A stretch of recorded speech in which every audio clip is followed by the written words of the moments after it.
Adam kita ada, Adam Khan. Okey.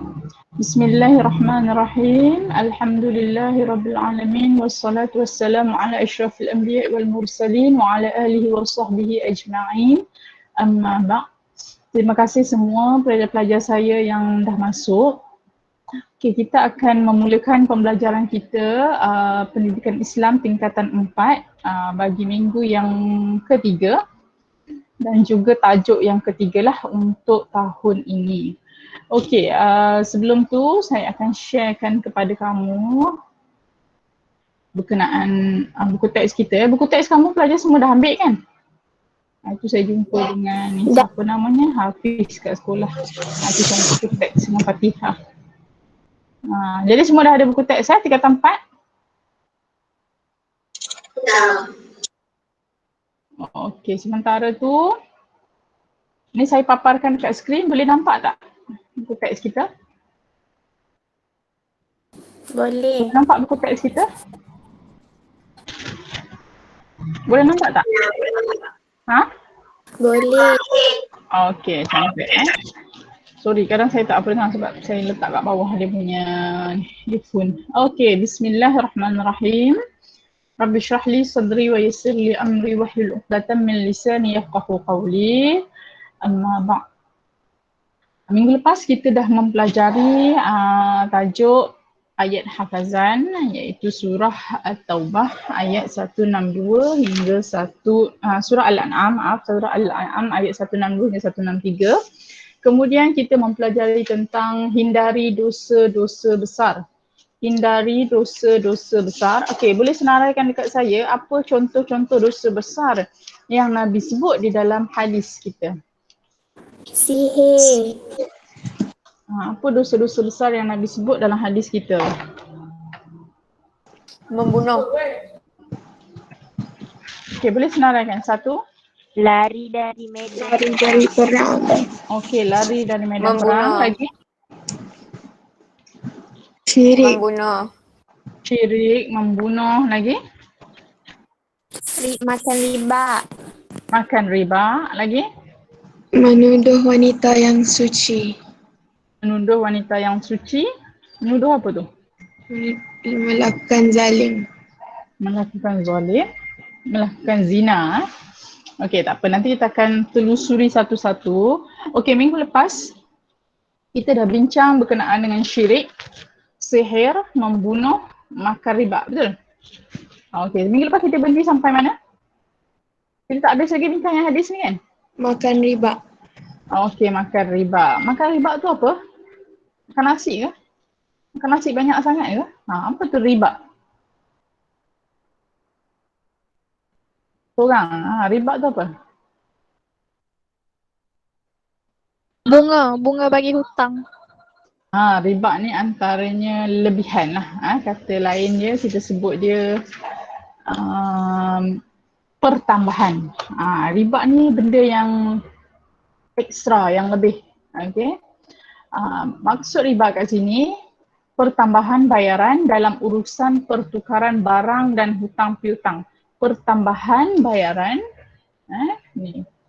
pertambahan bayaran dalam urusan pertukaran barang dan hutang piutang. Contoh kita pinjam kat si A, kita terdesak masa tu, kita pinjam kat dia, pinjamkan saya RM5,000, dalam tempoh setahun saya akan bayar balik. Dia kata boleh, saya boleh bagi pinjam RM5,000 dengan syarat nanti masa kamu bayar kamu kena double lah. Dia katakan sebab setahun kan, up lah sikit kan. Jadi kata kena bayar nanti RM10,000. Itu sebab kita terdesak, jadi kita bolehlah, sebabnya kalau tak bayar, tak pinjam juga, tak dapat duit RM5,000 hari ni, kita mungkin rumah kena lelong ke, kereta kena tarik ke, jadi kita setuju je lah ambil sebabnya dah terdesak kan. Orang yang terdesak ni dia sanggup dia buat apa pun. Jadinya bila kena bayar lebih tu, pinjam RM5,000 bayar lebih, maka itu kita sebut dia sebagai riba, pertambahan bayaran. Kemudian riba ni juga dia ada dari sudut pertukaran barang. Okey? Pertukaran barang ni mestilah pertukaran, kalau kita kata, kalau dulu kita ada sistem barter. Tahu tak sistem barter tu macam mana? Tukar barang dengan barang. Saya ada lembu, seko, nak tukar dengan lembok seko. Macam tu lebih kurang. Ataupun saya ada buku, saya ada pen, nak tukar dengan pen kamu cantik. Dia kalau tukar barang dengan barang mesti nilai dan material yang sama lah. Tak boleh yang lebih. Kita bagi kat dia motor tapi kita nak kereta dia. Tak boleh lah. Itu maknanya berlakunya riba. Okey, pertambahan bayaran. Okey, kita tengok dengan lebih teliti dekat sini riba tu bagaimana. Seperti mana contoh menyatakan hutang yang menetapkan faedah bayaran dengan peratusan tertentu. Okey. Untuk tempoh 5 tahun kena pertambahan dia banyak ni. Kita pinjam, sebab tu kalau kamu perasan dekat mana yang paling kuatlah makan riba ni? Kat mana? Sistem kita yang mana yang paling banyak riba? Politik. Sistem yang mana? Perasan tak?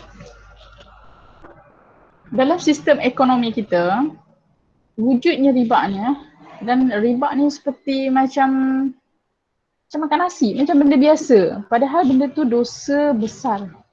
Tetapi ramai yang terjebak dengan dosa riba kerana tak ada pilihan antara ni kan.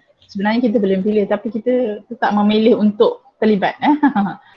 Okey, jadi perasan tak? Kat mana riba paling banyak berlaku? Nampak? Boleh bayang? Ke tak pernah? Sebab kamu tak pernah pinjam barang lagi kot. Tak pernah pinjam barang, tak pernah pinjam duit kan? Kalau tanya mak ayah kamu mungkin dia tahulah Okay.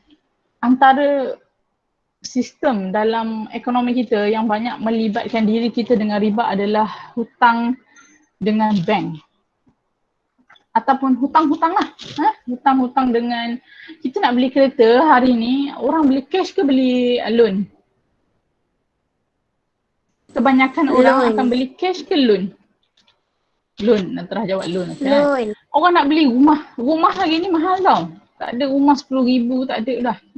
Rumah semua harga kalau KL ni paling-paling murah lah saya kata 200,000, 300,000, 500,000. Kalau nak murah sikit lah.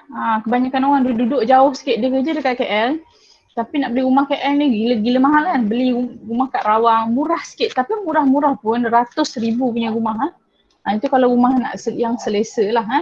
Maknanya 100,000 punya rumah, kita ada tak duit cash agak-agak lah. Orang yang kerja, kamu rasa mak kamu, ayah kamu kerja, dia ada tak dalam bank ni cash 200,000. Ni saya kata paling murah lah ni. Tapi biasa rumah kebanyakan 300, 400, 500,000. 200,000 tu macam murah lah juga pada anggaran saya pada hari ini harga rumah. Agak-agak orang ada simpan tak 200,000 dalam bank dia? Simpan ni memang simpanan, bukan nak pakai. Simpan untuk memang beli rumah. Ada tak rasa-rasa ni? Agak-agak ada tak? Ada kot. Ada? Orang kaya mungkin ada kot. Orang kaya raya sangat. Tapi walaupun kaya, biasanya orang tu tak buat loan. Sebab biasa kalau orang kaya ni kadang dia ada bisnes dan sebagainya. Duit yang ada tu mungkin dia nak rolling untuk berniaga dan lain. Orang dulu-dulu, orang kampung dulu, dia orang memang tunggu cukup duit baru dia ada sebiji rumah sendiri. Sebab satu, diorang ada tanah. Yang kedua, diorang buat rumah sendiri. Kalau kamu tengok tok nenek kita kan yang dulu-dulu yang kat kampung, diorang bina rumah diorang sendiri. Guna apa yang ada kan. Bulan ni dia ada dia dapat duit sikit, dia beli pasir dulu. Lepas tu dia beli tanah dulu kan. Tanah pula beli. Yelah maknanya dia belilah apa-apa kayu ke simen ke, dia beli sikit-sikit. Maknanya dia buat dulu depan. Buat rumah depan dulu, buat ruang tamu sikit, buat bilik sikit. Maknanya dia sikit-sikit. Sebab dia orang kampung, sebab dia orang kerja biasa. Nak buat loan pun bank tak nak terima kan. Jadi apa pilihan yang ada, mereka begitulah dulu. Tapi kita hari ini kebanyakan kalau kita tengok ibu bapa kita ataupun kakak-kakak kita kan yang dah bekerja kan, kebanyakan mereka ni bekerja dah profesional ataupun kalau tak profesional pun pekerjaan tu dah ada slip gaji. Bila dah ada slip gaji nak memohon loan bank lebih mudah. Maknanya kita ni nak melibatkan diri dengan riba tu senang. Janji dia tengok kita punya komitmen, bank ni dia tengok komitmen kamu mampu tak nak bayar balik. Contoh kamu pinjam 300,000 ke 400,000, bayaran bulanan dia 1,000 ke 1,500 ke 2,000 kan sebulan. So dia akan calculate daripada gaji kamu tu ataupun gaji parent kita tu kan. Masuklah gaji saya lah. Maknanya gaji kita tu kita mampu tak nak membayar bulanan 1,500, 2,000 sebulan kalau rumah kan. Kalau kereta tengok jenis kereta kan, kereta murah mungkinlah murah sikit di bulanan. Murah-murah pun 700-800 juga biasanya. Kalau mahal tu biasa 2,000, 3,000 depend pada kereta yang dia miliki lah. Sebab kereta mewah yang hebat-hebat, rumah yang hebat-hebat kita tengok sebab kebanyakannya bukan rumah cash lah. Semuanya rumah loan bank. Minta maaf cakap walaupun dia kata saya pinjam dekat bank Islam tapi kebanyakannya semua terlibat dengan riba. Walaupun dia cakap cara lain wallahualam lah. Tapi mesti ada pertambahan. Kalau kita tengok, kalau dalam kita punya account bank dia ada faedah, betul tak? Kamu belajar ekonomi ke tahun ni? Ada yang ambil ekonomi? Ekonomi, prinsip account, tak silap saya. Dia ada sebutlah pasal faedah ni. Faedah-faedah yang kita sebut, kalau sebut riba nampak sangat berdosa. Dia tak sebut riba kalau dalam bank ni. Biasa dia sebut faedah, dia sebut apa lagi memang salah istilah dia. Itu adalah istilah yang merujuk kepada riba, pertambahan. Kamu pinjam rumah tu harga 300,000. Saya ambil average dah 300,000. Tapi kalau kamu calculate balik, kamu bayar dalam tempoh 50 tahun, dia punya tu jadi lebihan. Sebab tu orang kata bila beli rumah ni, kadangnya 10 tahun pertama tu kita bayar faedah je sebenarnya. Kita tak bayar lagi duit rumah kita tu. 300,000 tu kita bayar bulan-bulan tolak gaji kita tiap-tiap bulan. Tapi sebenarnya 300,000 tu belum pun kita mula bayar. Kita mula membayarnya apabila selepas 10-15 tahun. Maknanya yang awal-awal tu kita bayar faedah. Faedah tu apa? Pertambahan lah. Pertambahan itu apa? Riba. Okay? Cuma adalah sebahagian ahli kata itu dalam perbincangan lain lah. Kalau kamu dah dewasa sikit, pergilah dengar-dengar mana-mana perbincangan mengenai riba ni. Sebenarnya dunia hari ini, sistem hari ini sebab kita dah berada di akhir zaman kan. Dia dah memudahkan orang nak ada kereta. Zaman tok nenek kita dulu susah kita nak tengok orang yang ada kereta. Orang yang ada kereta tu orang kaya-raya lah. Ada motor tu pun dah kira macam senang saya. Tapi hari ni hampir setiap rumah bukan ada sebiji kereta, betul tak?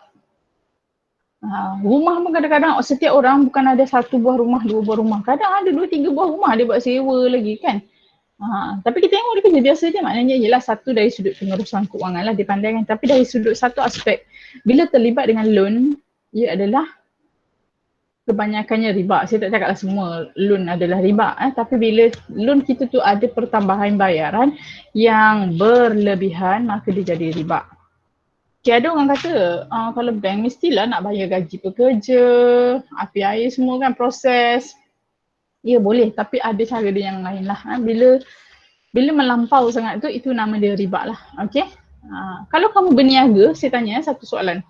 Kalau kamu berniaga, kamu beli sebatang pen ni harga dia, cost lah saya kata. Cost dia RM1 lah kata cost. Tak pun 50 sen lah. Katalah cost kamu 50 sen.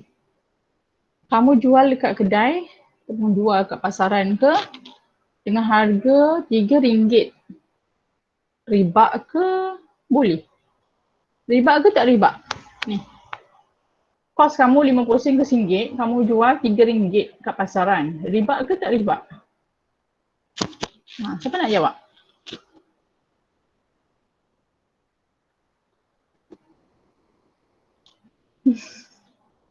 Tak nampak mata saya ke sana sebab saya ada 2 skrin kat sini. Satu handphone. Kadang siapa yang message tu saya tengok dekat sini. Okey, cepat seorang.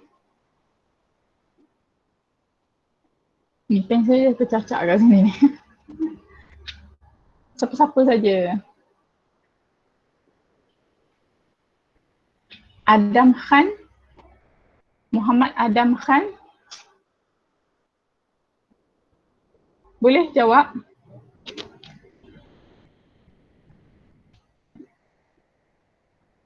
Muhammad Adam Khan.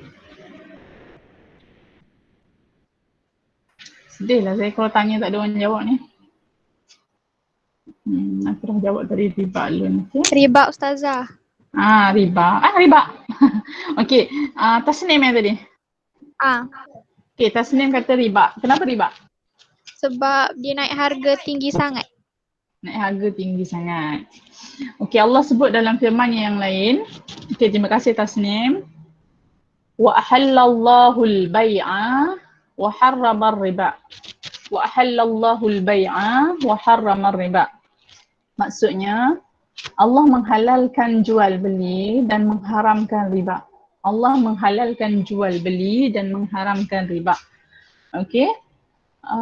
Jual beli, setiap orang yang berniaga dia akan mengeluarkan modal untuk costing lah. Kos apa? Kos ni bukan sekadar harga. Bila kita berniaga, kita akan beli satu ke? Kita akan beli satu ke? Tak. Kita akan beli banyak, betul tak? Kita nampak je, oh kos pen ni 50 sen satu. Tapi orang yang berniaga dia takkan beli sebatang. Dia akan beli mungkin skodi ke ataupun satu lori ke kan. So walaupun kita nampak sebatang kos dia 50 sen, RM1, tetapi bila dia beli banyak, kos dia modal dia banyak lah. Dia kena keluar mungkin RM1,000, RM10,000. Itu yang pertama. Yang kedua, bila kita mengira costing, kita bukan mengira sekadar pen. Bukan mengira sekadar harga pen. Tapi kita kena kira kos transport. Kan daripada pengeluar, pengilang nak hantar kepada kita, daripada supplier nak hantar kat kita, dia guna lori ke, dia guna postage ke. So semua itu adalah costing. Kalau kita jual kat kedai, kita ada kedai, so kita kena kira juga kos apa? Kos api air, kos pekerja kalau kita ada pekerja kan. Macam-macam kos kita kena kira. Jadi daripada selepas costing itulah peniaga dia akan menaikkan harga jualan. Harga jualan berdasarkan selepas dia kira costing-costing tu mesti dia ada untung. Kan? Dan juga mengikut harga pasaran. Okey, harga pasaran. Harga pasaran. Lepas tu jual beli ni kita yang nak beli kita redha tak? Kita setuju tak dengan harga tu? Kita pun bayar. Kan? Kita bayar. Pembeli membayar harga tu. Di mana dia setujulah kan. Maka kat situ tak ada riba lah. Okey. Yang berlaku riba ni contohnya macam loan tadi. Pinjam 50, dia melampau sangat naik.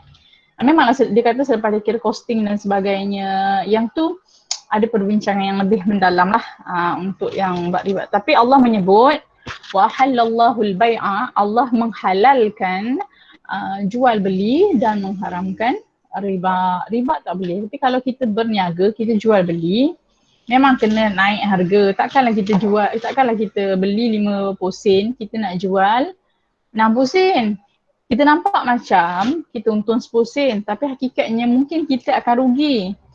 Kan kita akan rugi sebab kita nak kena bayar kos-kos lain juga. Kos penghantaran tadi. Kalau kita post, kita mungkin nak bubble wrap dia. Kan itu semua kos. Bukan kita dapat free, bukannya kita boleh ketuk-ketuk dinding keluar bubble wrap kan, tak. Maknanya kos. Jadi peniaga dia boleh mengira kos-kos tersebut dan menaikkan sedikit harga untuk keuntungan. Sebab orang berniaga ni dia nak untung ke nak rugi? Orang yang berniaga nak untung ke nak rugi? Untung. Nak untung kan? Jadi keuntungan itu boleh diambil halal dalam jual beli. Yang tak boleh dalam riba. Dalam riba tak boleh. Okay? Contohnya biasa berlaku dalam hutang piutang dan juga hutang piutang loan tu sama lah kan, saya nak sebut hutang dan loan. Biasanya dalam hutang piutang dan juga tadilah pertukaran barang tadi tu. Okay? Kesannya, kita tengok kesan apabila kita terlibat dengan riba mengakibatkan penindasan. Penindasan lah kan. Orang yang terdesak macam tadi yang kes pertama yang saya cerita tadi. Dia terdesak ni kalau 5,000 tak dapat dalam sekarang, kereta dia kena tarik. Kan mungkin dalam keadaan PKP ni ada orang kena berhenti kerja dan sebagainya. Jadi dia terdesak sangat. Jadi dia cuba cari orang yang boleh pinjam, orang tu boleh bagi tapi kena bayar 10,000 ni. Dalam masa setahun kau kena nanti bayar 10,000 Setuju tak? Paksalah kan. Kalau tak ada kereta nanti lagi susah dia nak pergi cari kerja dan sebagainya. Jadi benda ni menindas orang yang terdesak. Kan? Yang kedua, melumpuhkan ekonomi umat Islam. Sebab tu Islam, Allah tak bagi kita terlibat dengan riba. Okay? Kita sepatutnya sesama Islam kena membantulah. Ini dalam sudut ekonomi Islam. Okay? Berapa yang kita pinjam, banyak itulah kita bayar. Itu kalau mengikut hukum syariat dalam hutang piutang. Okay, dalil firman Allah Subhanahu Wa Taala Surah Al-Baqarah ayat 278. A'udzubillahi minasyaitonirrajim. Bismillahirrahmanirrahim. Ya ayyuhallazina amanu taqullaha wa zaru ma baqiya minar riba in kuntum mu'minin. Shadaqallahul azim. Wahai orang yang beriman, bertakwalah kepada Allah dan tinggalkanlah saki baki riba yang masih ada pada orang yang berhutang itu, jika benar kamu orang yang beriman. Dalam ayat ni Allah kata orang yang bertakwa dia mesti tinggalkan riba. Maksudnya riba tu diharamkan lah. Okay, kita akan lihat dalam subtopik yang seterusnya. Ni contoh ni contoh gambar pinjaman berlesen. Biasa yang macam ni memang riba lah. Ada satu lagi yang berlesen dan sah biasanya bank lah.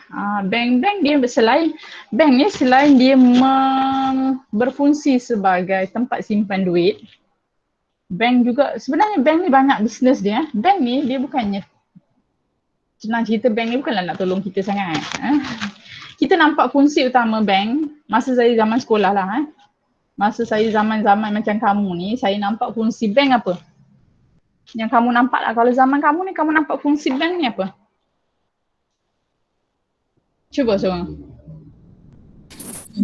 Simpan duit. Kan? Pada zaman-zaman seusia kamu, saya pun fikir itulah fungsi bank. Bank ni wujud sebab nak simpan duit. Tapi hakikatnya simpan duit tu kecil je. Dia ada bisnes-bisnes lain. Bisnes-bisnes lain antaranya buat loan. Satu, bank ni dia tak ada duit. Bank ni sebenarnya tak ada duit. Mana datang dia duit? Mana datang duit tu? Daripada penyimpan-penyimpan, daripada kamu semua yang menyimpan di dalam bank. Daripada situ mereka meniagakan duit yang pelabur simpan. Ada yang dia laburkan, maknanya dia buat bisnes kat luar lah kan. Dan keuntungan dia bagi kat kamu. Sebab tu kalau kamu tengok dalam bank kita setiap tahun kalau kita menyimpan lah. Kalau zaman dulu dia ada buku bank. Maknanya kita masuk berapa kan. Nanti kamu boleh tengok lah. Simpanan saya dah ada 5,000, dah ada 2,000, dah ada 700 dan sebagainya. Biasanya kan dia ada faedah. Maknanya dia masuk kan macam kadang-kadang ada setengah bank hibah ada sebut sekarang ada sebut hibah. Maknanya dia masukkan lah sikit. Tapi tak banyak. Kan? Tengoklah kadang ada sen-sen, kadang ada ringgit kan. Sebab apa? Mana datang keuntungan tu? Sebab dia memperniagakan duit yang kita simpan dalam tu. Dia buat bisnes. Okey, itu satu. Yang kedua, mana datang bisnes dia? Daripada loan. Daripada loan. Loan ni sangat memberi bisnes yang besar lah kepada bank-bank di seluruh dunia sebenarnya. Walaupun diorang ni kata dia bank Islam ke, dia bank yang patuh syariah ke, wallahualam lah. Cuma dari satu sudut memang dunia hari ini dia menjuruskan kita ni supaya buat loan. Hari ni kamu mungkin belajar kat sekolah menengah tak buat loan lagi lah pasal costing untuk persekolahan biasanya masih mampu milik dan lagipun kalau sekolah kerajaan tak payah bayar sangat. Ada bayaran tapi tak banyak lah. Biasanya dekat mana pelajar mula ataupun manusia ni dia bermula buat loan yang besar ni? Masa bila? Bila masuk U. Masuk university. Ya, betul. Loan pertama yang biasanya pelajar buat adalah loan pinjaman pelajaran. Inilah yang biasanya kita buat. Saya dulu pun buat juga. Saya dulu ambil PTPTN sebab keluarga saya bukan orang senang kan. Jadi kita ambil loan PTPTN. Tapi alhamdulillah lah masa saya tu kita dapat akhir semester tu kita dapat first class. Jadi loan tu boleh tukar jadi beasiswa. Jadi saya tak payah bayar lah. Tapi ramai orang dah 10 tahun kerja, dah 10 tahun, 15 tahun habis universiti tapi loan masih tak habis. Loan apa tu? Loan pinjaman. Selain PTPTN dia ada lagi yang lain-lain. Banyak lagi pinjaman mara lah dan sebagainya. Itu adalah step pertama kita ni meminjam. Lepas kerja kita pinjam lagi, pinjam beli kereta, beli motor, beli tu, beli ni kan. Sebanyak benda kita pinjam tanpa kita sedar. bahawa kita terlibat dengan dosa riba. Dosa riba ni bukan dosa kecil, tapi dia adalah kategori dosa besar yang Nabi sebut di dalam hadis. Okey. Kita akan lihat seterusnya yang kelima, Nabi sebut di dalam hadis makan harta anak yatim. Okey, apa itu makan harta anak yatim? Nasi dia kita tumpah makan ke macam mana? Okey, kita akan tengok maksud dia. Menggunakan harta anak yatim dengan cara yang tidak dibenarkan oleh syarak. Sebagai contoh, sebelum tu kita tengok kat bawah tu dia bagi contoh kan. Tadi saya nak bagi contoh saya, tapi kita tengok baca kat sini dia ada beri contoh. Yang pertama, membelanjakannya untuk kegunaan peribadi pemegang amanah secara berlebih-lebihan. Yang kedua, contohnya menyalahgunakan harta anak yatim. Okey, yang pertama ini membelanjakan untuk kegunaan peribadi. Sebagai contoh, dalam keluarga kita ke ataupun apalah kita mengenali seorang anak yatim ataupun kita ni menjaga amanah anak yatim. Sebab mak ayah dia meninggal dunia ke apa ke kan, maknanya dia kategori anak yatim. Biasa anak yatim ni meninggal dunia lah mak ayah dia kan. Tadi istilah lain lah, memang meninggal dunia lah. Jadinya meninggal dunia dia ada harta. Ada harta. Contohnya harta peninggalan bapa dia lah ataupun ibu dia ada harta peninggalan. Tapi kerana dia masih kecil dia tidak layak menguruskan ataupun tidak layak mentadbir harta tersebut. Jadi dia kena ada pemegang amanah yang biasanya adalah orang dewasa. Jadi siapa yang menjadi pemegang amanah ni? Biasanya kadang ahli keluarga lah, sama ada kalau mak ayah dia meninggal, mungkin datuk, mungkin nenek, mungkin mak saudara. Mungkin maknanya biasanya ahli keluarga lah juga biasanya, tapi mungkin boleh jadi bukan ahli keluarga pun biasa boleh jadi.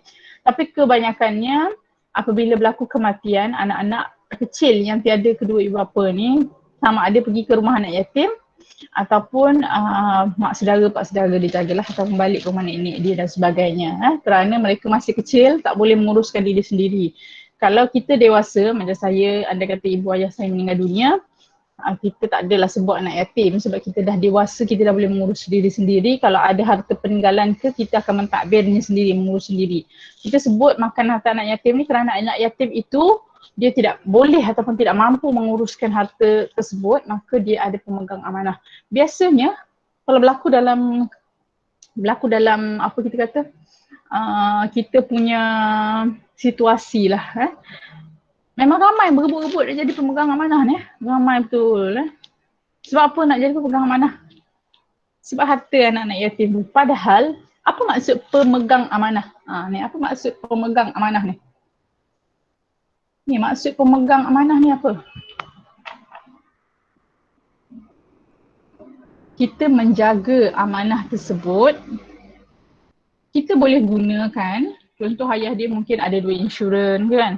Kalau masa sekarang ni mungkin ramai yang ambil insurans untuk maknanya protect lah keluarga dia, anak dia seandainya ada apa-apa berlaku kat atas diri dia awal lah ketika anak dia masih kecil yang memerlukan orang dewasa untuk menjaganya. Jadi biasanya parent ada ambil insurans ataupun takaful lah, yang Islamik punya takaful.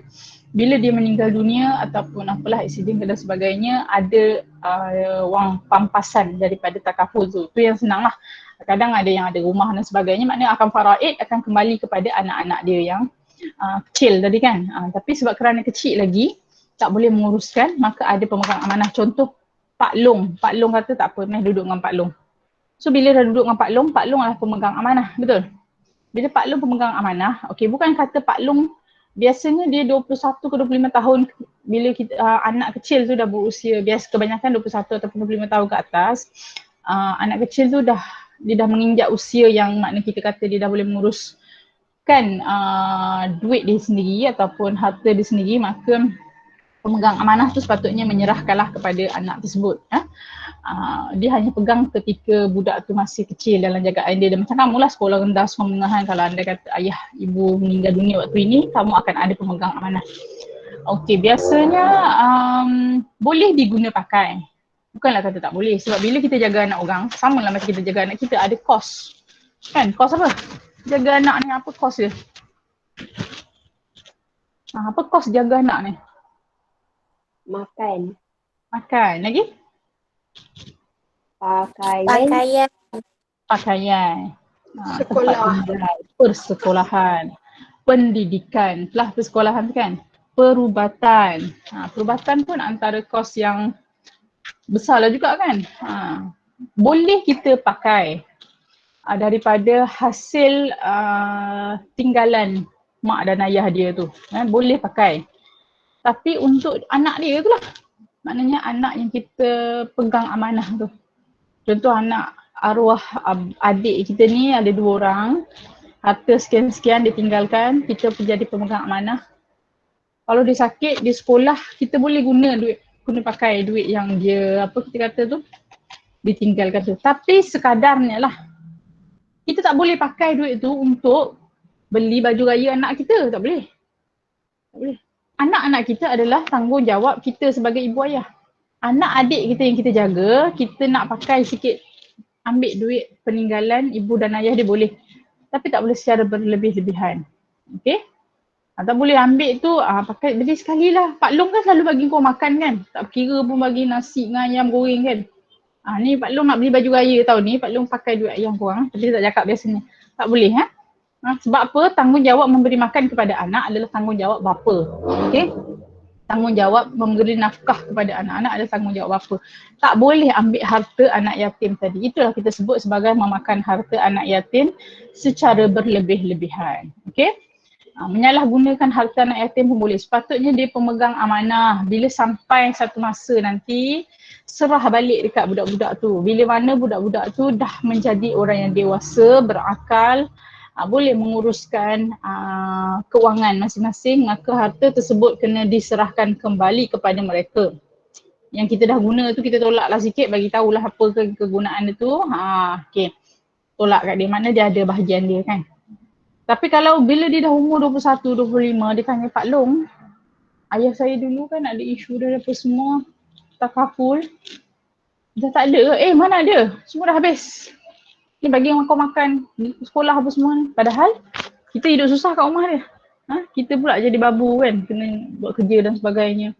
Anak-anak dia yang hidup mewah pakai baju cantik, rupanya mengambil daripada takaful yang ayah kita tinggalkan. Maka di situlah kita sebut sebagai memakan harta anak yatim dan menyalahgunakan harta anak-anak yatim tersebut.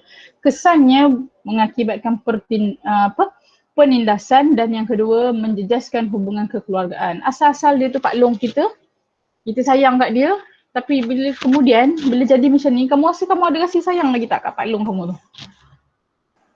Tak. Ada sayang lagi tak? Masih tak ada sayang lah. Silap boleh kita jadi biadab. Masa kita kecil, kita bolehlah diarah-arah, dimarah-marah kan. Kita duduk rumah dia, kita rasa dia buat kita ni macam orang yang menumpang ni kan. Marah dia, suruh. Kita ni macam orang gaji pula kat rumah dia kan. Tapi pada kita kecil tak boleh nak lawan. Jadi bila dah besar kita budak dia menyimpan satu rasa yang benci lah pada Pak Long dia. Jadi benci dan juga mendoakan tak balik. Saya pernah baca satu kisah ni, dia kata kisah benar, kisah diri dia lah, dia cerita balik. Beginilah keadaan dia. Bapa saudara dia, masa parent meninggal tu, bapa saudara dia ambil dia orang ni lah, jaga dengan harapan nak apa orang kata, dengan katanya nak menjadi pemegang amanah lah, sebab tu lah ambil budak-budak ni kan. Sebab tu saya kata tadi, kes berebut anak yatim ni biasa. Dapat pula dia tahu bapa mak orang tu banyak meninggalkan harta untuk anak-anaknya, jadi berebut nak dapatkan hak penjagaan. Okay, dia duduk dengan bapa saudara. Tapi macam tu lah yang saya cerita tadi tu kan, dia duduk situ, sekolah pun tak berapa sangat. Yelah dia sibuk dia jadi tukang cuci, tukang kemas, bukanlah tak boleh kata minta tolong, boleh kita mendidik anak-anak. Kita sebagai bapa pun kita akan didik anak-anak kita mengemas kan, supaya esok tak adalah jadi mem besar sangat dalam rumah kan. Maksudnya didikan boleh. Tapi kalau melampau sangat, terlebih sangat, itu yang kita kata makan harta anak yatim tu Lepas tu sampailah mak saudara dia yang lain tahu kisah dia ni macam tidak diperlakukan dengan baik di rumah bapa saudara dia ni. Mak saudara dia datang, maknanya adik-beradik ayah dia lah yang meninggal yang lain tu kan. Adik-beradik ayah dia yang lain yang tahu dia tidak dilayan dengan baik di rumah. Saya katalah Pak Ngah dia tu tadi ataupun Pak Long tadi kan, tak layan dengan baik. Jadi dia datang ambil anak saudara dia ni, nak bawa duduk ni. Jadi Pak Long tu marah masa tu kan. Cakap kau boleh ambil, tapi ni apa-apa hal dia tak nak ambil halal. Jadi bila dia dah ambil duduk, dia bagi je budak tu, tapi harta masih dia yang pegang tau. Jadi masa budak-budak ni duduk dekat rumah mak ngah dia lah kita kata, mak saudara dia ni, mak saudara dia tanggung guna duit dia sendirilah. Bila satu masa dia orang menuntut hak dia orang, Pak Long kata, mana ada, tak ada dah semua kan. Mana dia dah memakan lah harta anak yatim tersebut.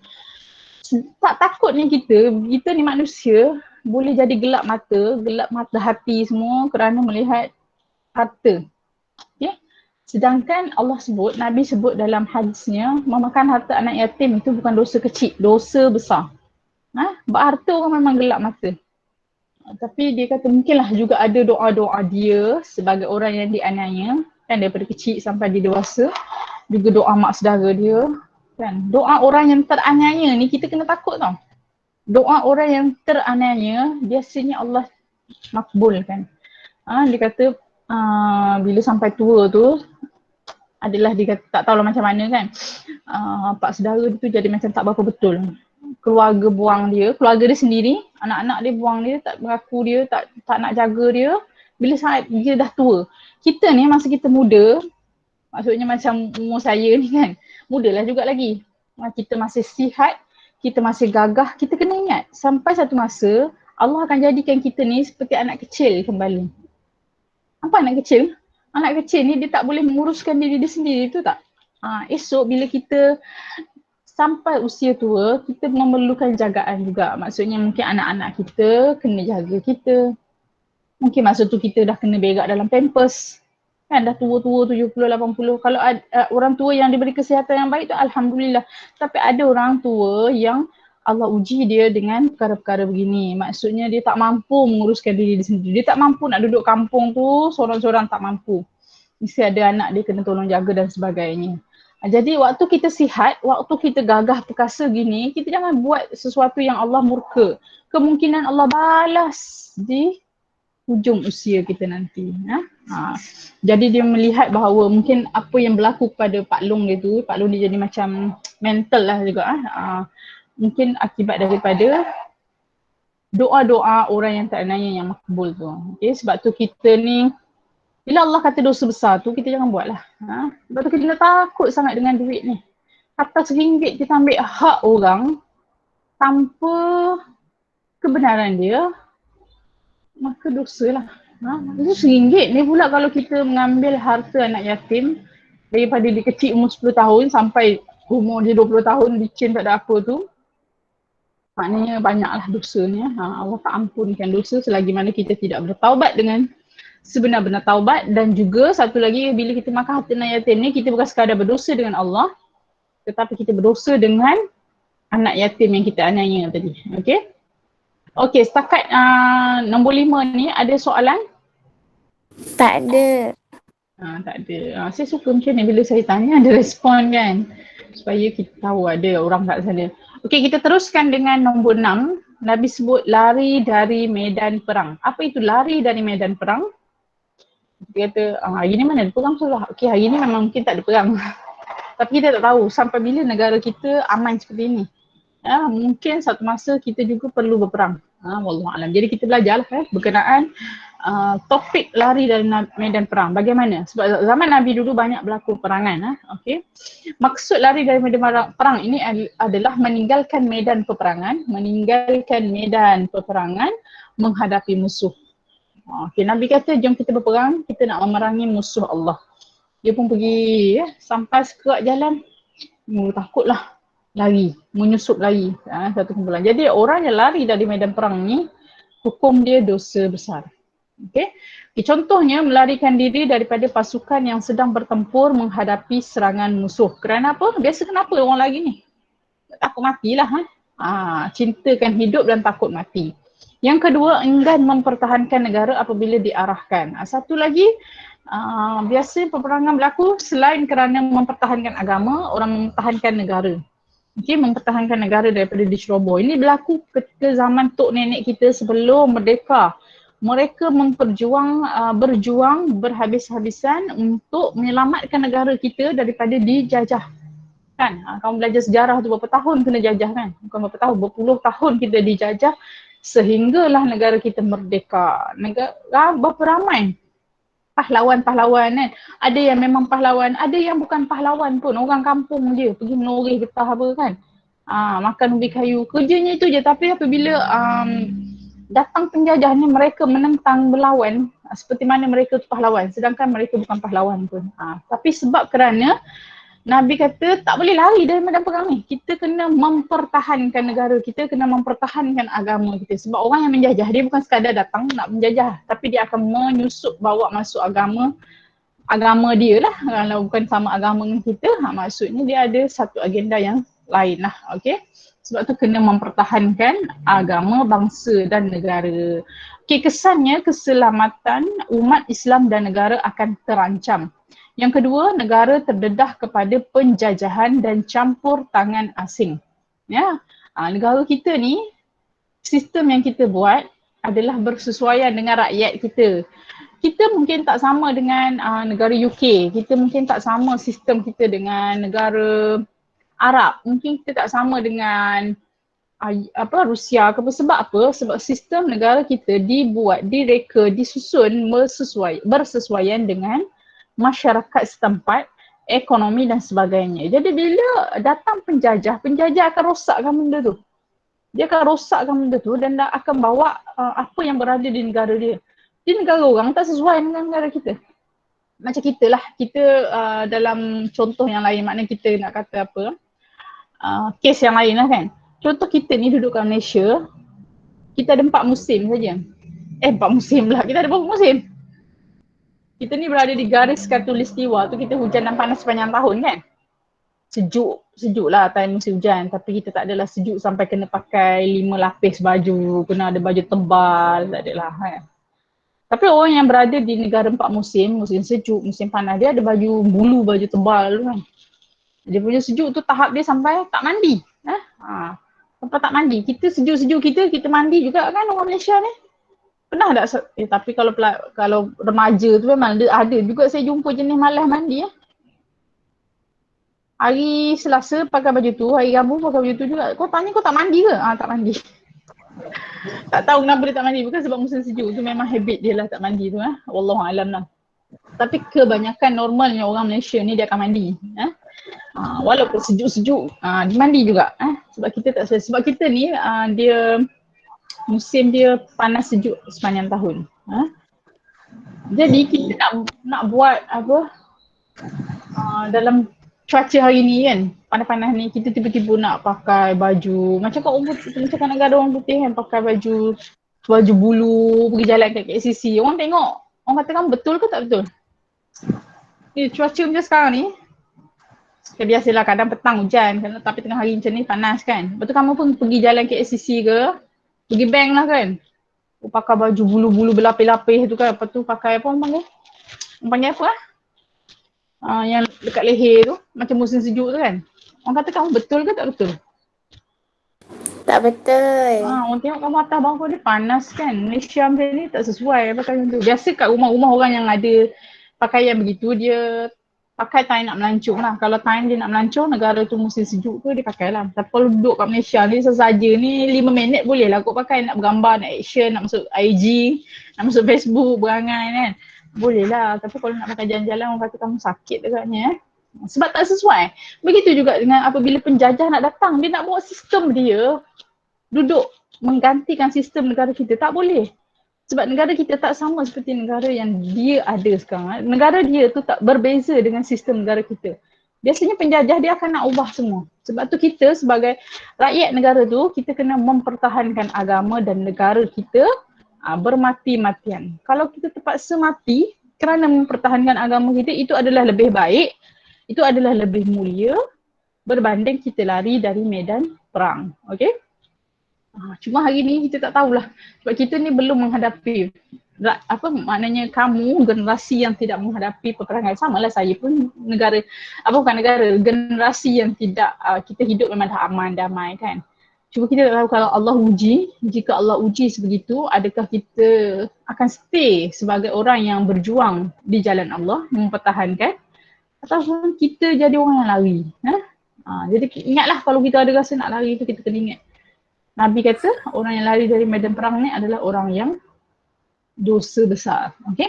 Seperti mana firman Allah Subhanahu wa taala, ya ayyuhallazina amanu idza laqitumul ladzina kafaru zahafan fala tuwalluhumul adbar. Surah Al-Anfal ayat yang ke-15. Wahai orang yang beriman, apabila kamu bertemu orang kafir yang memerangi kamu, maka janganlah kamu berundur. Jangan berundur ni maksudnya kena lawan lah. Itu Nabi pesan. Allah Subhanahu wa taala berpesan kepada kita dalam surah Al-Anfal. Okey, seterusnya kita akan lihat subtopik kita yang terakhir, iaitu menuduh perempuan yang beriman dan suci berzina, ataupun kata nama lain dia, kita sebut dia sebagai qazaf. Qaf, zai, fa. Okey, ini qazaf ni. Ini qazaf ni menuduh perempuan yang beriman dan suci melakukan zina. Okey, maksudnya adalah menuduh wanita Islam yang baik melakukan penzinaan tanpa membawakan saksi. Okey, jika kita nak menuduh, kita kata orang tu kan, dia selalu tengok dalam rumah dia, jiran saya ni kan jahat tau, dia kata. Ni saya lakonkan lah, bukan jiran saya. Okey, jiran saya ni tak baik lah, perempuan tak baik lah. Hari-hari keluar masuk lelaki saya nampak rumah dia. Saya nampak lelaki keluar masuk.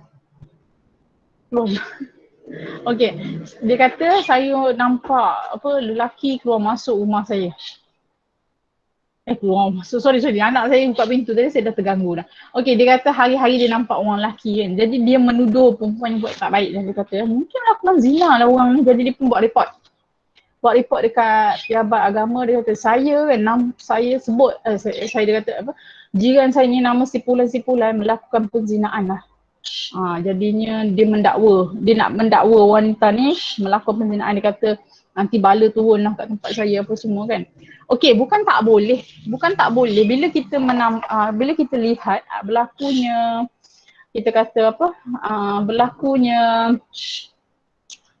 orang buat dosa depan kita, kita mesti mencegah kemungkaran kan. Ingat kita belajar kata dua tu, mencegah kemungkaran tu hadis Nabi juga mesti kena cegah. Cuma Nabi tak nak kita suka-suka hati tuduh orang tanpa membawa saksi. Sebab zina ni dia adalah dosa besar. Zina ni adalah satu dosa besar yang akan memberi kesan kepada hukuman dia. Hukuman zina ni ada dua. Kalau betul disabitkan orang tu melakukan zina, sama ada direjam sampai mati ataupun disebat 100 kali. Dia ada dua lah. Kalau keadaan wanita yang berzina itu sudah berkahwin, muhsan kita sebut, dia sudah berkahwin, maka hukuman baginya, wanita ke lelaki ke samalah yang melakukan zina, maka hukuman dia adalah rejam sampai mati. Kalau dia belum berkahwin, ghairah muhsan kita sebut, dia belum berkahwin, sebat 100 kali. Nanti saya cek balik, saya rasa betul lah tu. Jadi sebab hukuman dan juga zina ni adalah sesuatu yang berat, jadi Nabi ingatkan kita orang Islam, kalau nak tuduh orang berzina, boleh, bukan tak boleh, tetapi kena ada bukti yang kukuh. Saksi mesti cukup. Biasanya saksi ni 4 orang lelaki. Sekurang-kurangnya mesti ada 4 orang lelaki. Rakaman video tak terima. Rakaman video tak terima. Sebab apa? Sebab dunia canggih ni kita boleh edit. Kan video tak edit. Kita boleh cakap, mulut orang ni boleh cakap hakikat tak tahulah macam mana. Jadi sebab tu Nabi berpesan ke kita apabila kita kata dia melakukan zina, kita mesti ada saksi. Jika disabitkan kita menipu, orang yang menuduh tu menipu, maka dia akan dikenakan hukuman qazaf kerana menuduh wanita yang baik, yang beriman melakukan zina. Seperti seolah-olah kita nak memalukan dia, nak menjatuhkan maruah dia. Sebab tu orang yang nak menuduh orang lain melakukan zina ni kena betul-betul ada saksi yang kukuh, bukti yang cukup. Baru kita boleh sabitkan dia dengan hukuman zina. Kalau tak, orang yang menuduh tu yang kena. Contohnya percakapan atau pertuduhan yang jelas seperti kamu telah berzina atau memanggil seseorang wanita sebagai wahai penzina. Macam ni kita sebut je dia. Kau ni kan, kita nak cakap apa? Dia pelacur lah. Contoh kata lain yang buruk lah maksudnya. Apalah kau ni pelacur, kau tak kahwin lagi kan? Tapi hari-hari aku tengok orang lelaki keluar masuk rumah kau. Yelah memang kita nampak orang lelaki, tapi kita pernah tanya tak siapa lelaki tu? Mungkin adik lelaki dia yang kita tak kenal. Mungkin dia dah kahwin tapi dia tak pernah bagi tahu orang kahwin sebabnya dia isteri kedua, ketiga. Isteri yang sorok-sorok contohnya, wallahualam lah. Jadi kita kena ada sifat untuk menyelidik dan juga kena ada saksi. Tak boleh suka-suka hati kita cop orang tu, kau ni penzina lah. Tak boleh. Sebab apa yang kita sebut itu dia menjadi kesaksian kita dan boleh menyebabkan kita dijatuhkan hukuman qazaf kerana menuduh sesuka hati tanpa bukti. Okay, kesannya menjatuhkan maruah. Menjatuhkan maruah orang yang dituduh tadi sedangkan dia tak buat pun. Okay.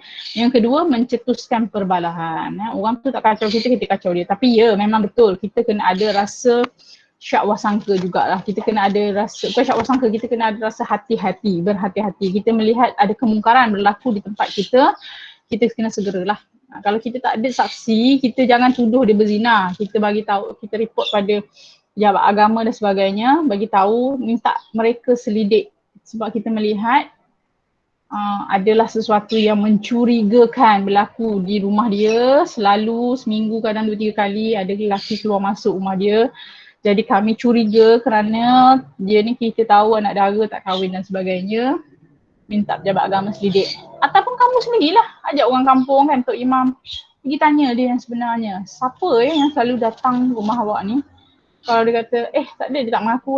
Jadi kemungkinan ada mana-mana ada peluang mungkin dia melakukan zina. Tetapi kita kena ada saksi yang cukup untuk mengelakkan, memprotect diri kita daripada kita terkena hukuman qazaf. Okey, seperti mana firman Allah Subhanahu Wa Taala. Okey. Dia ternaik pula. Sorry. Okey, a'udzu billahi minasyaitonir rajim. Bismillahirrahmanirrahim. Innal ladzina yarmunal muhsanatil ghafilatil mu'minati lu'inu fid dunya wal akhirati wa lahum azabun jahim. Surah An-Nur ayat 23, sesungguhnya orang yang menuduh perempuan yang terpelihara kehormatannya yang tidak terlintas memikirkan sebarang kejahatan lagi yang beriman akan dilaknat. Lu'ina, dilaknat oleh Allah Subhanahu Wa Taala di dunia dan di akhirat. Dan mereka pula akan beroleh azab siksa yang besar. Ini Allah beri peringatan lah. Kita jangan suka-suka hati tuduh-tuduh orang tanpa adanya bukti yang kukuh. Okey, kat sini kalau kamu tengok spektrum ilmu ni ada tambahan lah. Kat sini dia sebut bawah ni, nampak tak spektrum ilmu ni? Hukuman terhadap orang yang melakukan qazaf, maksudnya dia tuduh je orang tu melakukan zina tapi dia tak ada bukti. Dan akhirnya apabila dibicarakan semua, terbukti wanita tersebut tidak bersalah, maka orang yang menuduh tadi akan dikenakan 80 kali sebatan. 80 kali sebatan kerana suka-suka hati menuduh orang tanpa bukti. Seandainya betul pun orang tu melakukan zina, wanita tersebut melakukan zina, tapi apabila bukti tak cukup, tak boleh juga tuduh. Sebab apa? Sebab dalam Islam ni dia tak mahu kita tersalah hukum. Tak mahu kita tersalah hukum. Biar orang tu terlepas. Selagi mana, maknanya dalam Islam kata kita ni, bila kita cuba menuduh seseorang, maknanya kita mengadili orang yang melakukan zina sebagai contoh kerana dapat report daripada orang ni kata orang tu melakukan zina. Tapi melalui bukti tak cukup bukti untuk menjatuhkan pertuduhan dia melakukan zina, maka wanita tersebut dilepaskan. Lepas. Nabi kata biar lepas daripada kita tersalah hukum. Maka kita orang tuduh kamu ni melakukan zina lah, kita pun bukti tak cukup pun kita nak mensabitkan dia melakukan zina, tapi sebabnya kita kata dia melakukan zina ni memang dia cuma bukti dia tak cukup ni, tapi memang betul dia melakukan zina, kita pun jatuhkan hukuman pada dia, sedangkan itu hanya sangkaan kita saja. Sangkaan dia melakukan zina, maka penghakiman tersebut salah kan, batil. Sebab tu Nabi kata lebih baik tersalah, bukanlah lebih baik, maksudnya Islam ni nak kita berhati-hati dalam menjatuhkan penghakiman, nak menjatuhkan hukum. Kena berhati-hati, kena bukti yang kukuh. Kalau tak ada bukti yang kukuh, kita tak boleh suka-suka hati tuduh orang. Sebab apa? Kesan dia besar lah. Wanita tu wanita yang mungkin tak bercampur dengan orang, kan? Jadi orang pun bersangka-sangka dengan dia. Kan? Dia baru masuk 2-3 kali, ada lelaki masuk, kita pun tuduh dia melakukan zina. Sedangkan ada kisah di sebaliknya, kita je yang tak tahu kan. Kita ni kadang busybody hal orang lebih-lebih juga kan. Bukan tak boleh, boleh, tapi kena cara yang betul. Supaya mengelakkan daripada hukuman qazaf ni tadi. Hukuman qazaf adalah hukuman ke atas orang yang menuduh wanita baik melakukan zina. Okey, untuk setakat ini ada soalan. Untuk setakat tajuk hari ini ada soalan. Kita dah membincangkan 7 perkara yang Nabi sebut sebagai dosa besar dalam hadis ni tadi. Okey. Saya buka soalan dalam 2-3 minit ni. Siapa nak tanya silakan.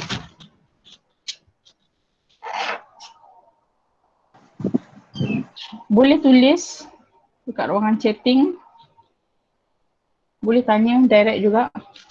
Okay, kita remind balik. Ada 7 perkara yang Nabi sebut sebagai dosa besar. Yang pertama, syirik. Apa maksud dosa besar ni? Bila dilakukan, Allah tak ampun selagi mana dia tidak bertaubat dengan sebenar-benar taubat, iaitu dengan taubatan nasuha. Okay, yang pertama, syirik. Sihir, membunuh, makan riba, makan harta anak yatim, lari dari medan perang, dan juga menuduh wanita yang baik ataupun yang beriman, yang suci melakukan penzinaan tanpa saksi, ataupun kita sebut nama lain dia qazaf. Nama Arab dia satu je sebutan dia, qazaf. Qaf, zai, fa. Qazaf tu apa maksud dia? Tu yang panjang tu. Menuduh wanita yang baik, yang beriman, yang suci tanpa saksi. Tuduh apa? Tuduh melakukan zina. Okey. Okay, ada soalan saya buka. Ada? Tak ada. Ada? Tak ada? Okay, tak ada. Fahamlah semua Okay, sebelum kita mengakhiri kelas kita, okay, biasalah kalau ayat tilawah, hadis, dia ada pengajaran. Kalau ayat kefahaman, dia ada pengajaran ayat. Kalau hadis, kita ada pengajaran hadis.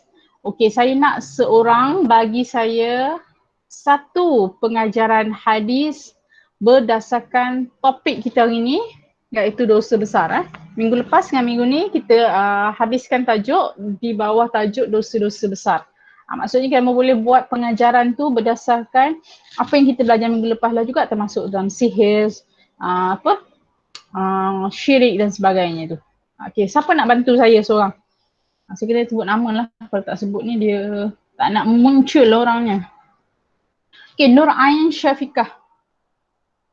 Boleh bagi saya satu pengajaran hadis?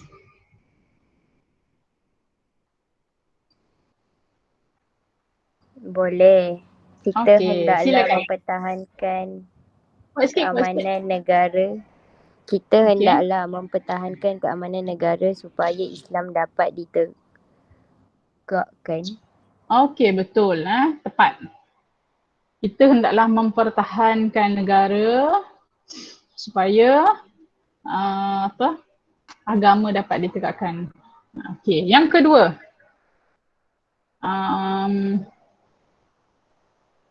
Elisa, Nur Elisa Kistina.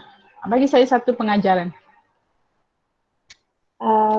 Kita mestilah menjauhi diri daripada syirik kerana syirik ialah larangan Allah. Okey, betul. Kita hendaklah menghindarikan diri daripada perbuatan syirik. Okey, dan ada huraian dia. Dalam pengajaran ayat, mesti kita mulakan, tapi saya rasa kelas ni alhamdulillah semua dah pandai dah. Semua dah tahu dah cara membuat pengajaran ayat yang betul untuk kita dapat markah penuh lah dalam peperiksaan. Kita biasakan walaupun kita tanya dalam kelas, kita jawab seperti mana kita nak jawab dalam kertas peperiksaan. Okey? Kita haruslah umat Islam wajiblah Apa tu, apa isi kita?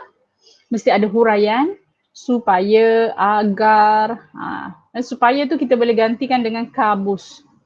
Kerana, agar, KAB, bagi, U untuk, S, supaya. Boleh gantilah. Nak guna kerana boleh, nak guna supaya boleh. Ataupun mana-mana kata hubung yang bersesuaian. Ya, supaya apa-apa sebagai isi, sebagai huraian dia. Mesti ada isi, ada huraian. Okey, dapat kita markah penuh untuk pengajaran ayat. Okey, satu lagi. Siapa? Satu lagi. Khadijah Iliana. Boleh Khadijah? Okey, pelajar yang lain yang saya tak sebut nama, setiap seorang tulis dekat ruangan chat. Setiap seorang tulis kat ruangan chat, saya akan baca je. Jadi tak perlu cakap kan. Sementara kita nak tunggu kawan kita yang seorang ni bagi tahu pengajaran ayat dia. Jadi saya nak yang lain-lain ni tolong tulis dekat ruangan chat apa yang kamu faham tentang pelajaran kita hari ini. Sama ada kamu nak buat pengajaran boleh ataupun kamu nak cerita apa yang kamu faham. Setiap orang tolong tulis dekat ruangan chat sekarang. Okey? Yang sekarang ni untuk buat pengajaran yang tadi siapa? Khadijah Iliana. Silakan. Khadijah ada kat sana? Khadijah ada? Kita hendaklah bersikap amanah dalam menguruskan harta anak yatim untuk memelihara hak orang lain. Betul? Okey lagi? Mimi, kita hendaklah mencari bukti sebelum menuduh sesuatu perkara agar terhindar daripada perbalahan. Ya, betul. Ini semua bentuk-bentuk pengajaran ayat lah kawan-kawan buat ni, betul. Kita perlulah menghindari daripada menuduh orang berzina tanpa bukti supaya maruah umat Islam terjaga, betul. Ini semua saya kira sebagai pengajaran ayat yang bagus lah, yang baik. Dan juga dia boleh menjadi, selain dia boleh menjadi pengajaran ayat dalam kita menjawab soalan peperiksaan, dia juga boleh menjadi kita punya kesimpulan kepada pelajaran kita hari ini. Okey, ada lagi? Yang lain sila tulis sebelum kita mengakhiri kelas kita. Yang lain boleh tulis kat situ.